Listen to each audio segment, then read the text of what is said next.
Me llamo Lucía Gómez y bueno, soy artista educadora. Voy a explicar como las dos partes. En primer momento soy artista porque dedico toda mi obra a la memoria histórica y bueno, estudio Bellas Artes y bueno, pues sigo haciendo proyectos sobre un poco sobre todo, pero o sea, sobre temas sociales y tal, pero mi línea de trabajo es la memoria histórica. Y educadora porque bueno, estudié el máster en formación del profesorado y mi intención en la vida es ser profesora, pero bueno, he estudiado como las dos partes más complicadas para encontrar trabajo, pero no pasa nada.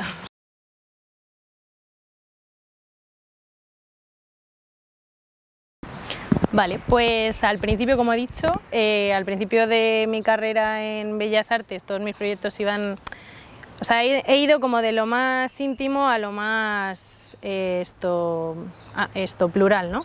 En primer momento yo quería como saber de dónde venía, entonces todos mis trabajos son pues, libros de artista, haciendo entrevistas a mi abuela, a mis tíos, a ver de dónde podíamos sacar información. Luego he ido al sitio donde les mataban y he hecho fotos, o sea, mi obra también es fotográfica. Sus objetos, ¿no? Un poco para recordarle. Tengo como fotos de un poco de todo eso.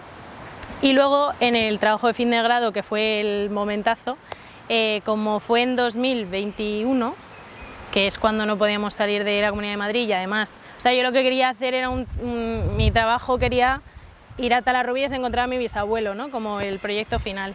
Pero bueno, cosas, no se podía salir de la Comunidad de Madrid. Entonces, como no había fosas en la Comunidad de Madrid, porque todos iban al Valle de Cuelgamuros, pues dije, bueno, pues un pueblo que esté cerca de Madrid donde haya una fosa común. Entonces hablé con la Asociación para la Recuperación de la Memoria Histórica, que son las personas más bonitas del mundo, y me dijeron, pues en Manzanares en mayo vamos a exhumar a unas fosas. Y yo, vale, entonces con un permiso de un profesor malamente hecho, yo fui a Manzanares y me contaron un poco. Entonces fue en el cementerio, o sea, las fosas estaban tanto dentro como fuera del cementerio, y me contaron un poco qué es lo que había pasado y ahí habían matado a 288 personas. Entonces los que estaban fuera del cementerio eran los que no creían en Dios, no creyentes, y los que sí creían en Dios, bueno, le dejaban en una fosa pero dentro del cementerio, ¿vale? Eso tenían ahí ese pequeño detalle. Entonces yo fui como en enero, febrero y en mayo pues yo fui con una manta porque no sabía qué iba a hacer, entonces me enseñaron dónde les habían fusilado y era un sembrado sin ninguna flor y yo he tenido como muy presente que mi abuela no le ha podido poner una flor a la tumba de su padre. Entonces como que ese ritual se lo han prohibido. Entonces dije, vale, pues voy a hacer una manta porque me gusta mucho coser y mi abuela me enseñó. Entonces hice una manta de 288 trozos, que era tela con los nombres de todos los fusilados de Manzanares y una flor, como en honor a eso. Entonces era la manta que arropaba, de alguna manera. Y bueno, pues yo llevé mi manta con todo el amor del mundo y me montaron un circo increíble, porque yo llegó Willy Veleta a hacer una entrevista y bueno, les encantó, me llamaron para hacer entrevistas y tal, de hecho mi manta está ahí. Y bueno, el proyecto se terminó llamando Hablar de ellos es hablar de nosotros y entendí que no estaba sola, que había un montón de gente en mi misma situación y fue súper bonito que al año siguiente dieron los cuerpos y también estuve presente y fue la mejor experiencia de mi vida.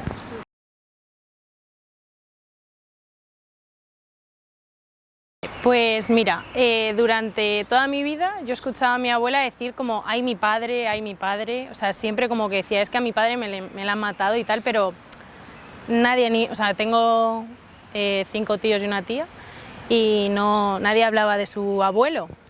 Hasta que yo ya un día dije, oye, ¿qué pasó con el bisabuelo? Y ya me contaron como que le habían matado, que le habían fusilado, que le denunciaron y le mataron.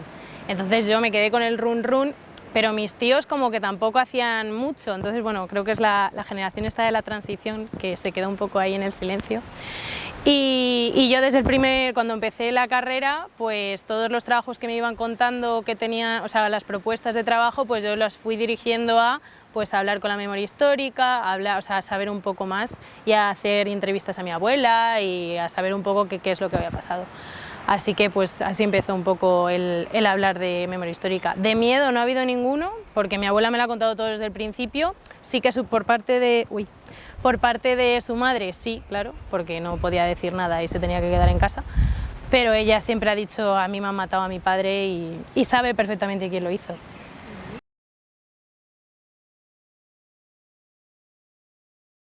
Pues yo, o sea, a mí mi abuela siempre me decía que era como en la finca de las Caleras, que se llamaba La Escalera, pero en realidad se llama Las Caleras. Pero bueno, mi abuela y su español antiguo.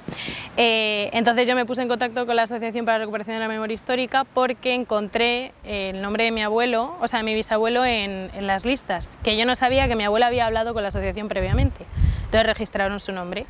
Y me mandaron información y me mandaron lo de que habían hecho una exhumación primero allí y ahí es donde está ubicada el sitio donde les mataron, pero no donde están los cuerpos.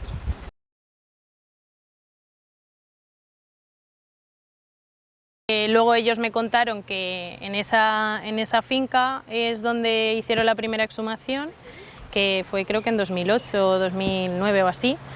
Entonces allí encontraron evidencias de que les habían matado, porque encontraron lápices, encontraron una pierna de palo que era uno de los que habían fusilado, ropa, bueno, objetos que se encuentran siempre en las exhumaciones. Entonces sabían que allí les habían matado, pero no sabían qué había pasado con los cuerpos. Entonces había como varias teorías de a ver dónde les han matado. La primera fue que les llevaron en un carro hacia el río, que estaba relativamente cerca, pero bueno, eran como 23 personas, alguien hubiese salido a flote, pero bueno. Luego que habían quemado los cuerpos, pero eran 23, insisto. Y luego a todo esto, los cuerpos los dejaron tirados allí, entonces ningún familiar podía salir del pueblo a por ellos y llegaban al pueblo perros con trozos de cuerpos al pueblo, o sea, es que era bastante heavy. Entonces se cree que al lado de la finca hay un pozo y ahí es donde los tiraron, porque era mucha gente. Y además es que a mi bisabuelo le mataron el 23 de mayo, pero el 24 de mayo mataron a otros 12 o 13 y el 31 de mayo mataron a otros. Entonces cada uno fue como de distinta manera.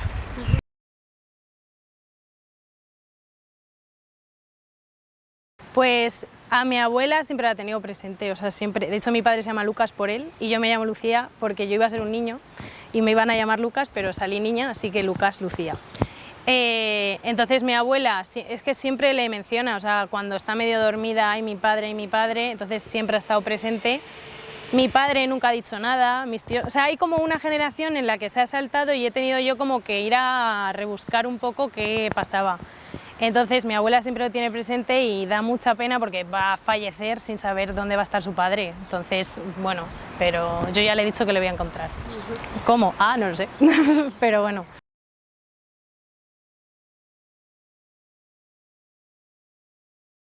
Pues mira, el arte creo que es un detonante perfecto para volver la vista atrás y para que la gente vuelva a recapacitar, porque bueno, después del franquismo y en la democracia hubo como un espacio temporal en los que la generación de mis padres como que decidió, no sé si olvidarlo, no sé si, bueno, ya lo hemos pasado muy mal, ahora vamos a seguir adelante, pero bueno, pues bueno, entonces nos toca ahora la generación, igual que ha pasado un poco con el feminismo, ¿no?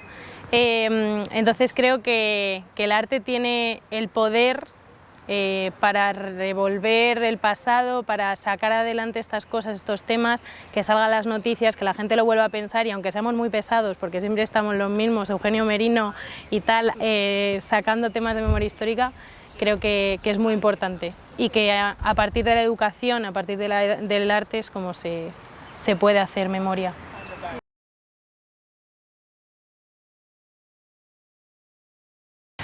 Pues que pregunten y que sepan de dónde vienen, porque me molesta que se vaya como, o sea, que vayan sin tener ni idea y que luego tengan un posicionamiento político tan marcado sin saber de dónde vienen. Porque es como, mira las fotos, hacia dónde fue tu bisabuelo, si estuvo en una guerra, si no la estuvo, qué pasó. O sea, más allá de izquierdas y derechas, es qué hizo tu bisabuelo, qué no hizo y saber un poco de dónde viene. Entonces, yo creo que la memoria histórica precisamente funciona así. O sea, tiene que ver, vale ya de política. O sea, estoy a favor completamente, pero es como, es que no tiene nada que ver con la política, es que queremos enterrar a mi bisabuelo, es que mi abuela quiere poner una flor. O sea, no sé si ahí entra el ser de izquierdas o ser de derechas. Entonces, le diría a los jóvenes que supieran de dónde vienen para poder entender y empatizar el por qué estamos haciendo esto.